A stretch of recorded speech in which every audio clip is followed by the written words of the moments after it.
Hello mga katoto. Ako po ay nandito ngayon sa isang resort.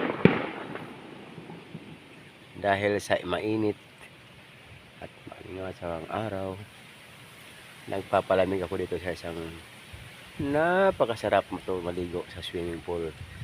Ito ay private pool. Private pool lamang. Ito ay aking para maibsan ang init ng katawan.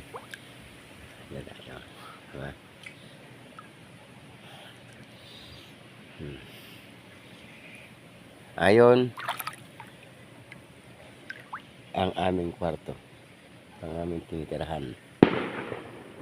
Ayan ang kotse. Ayan ang kotse, nakaparada. Ayan ang kotse. Ayan. Ayan, paikot.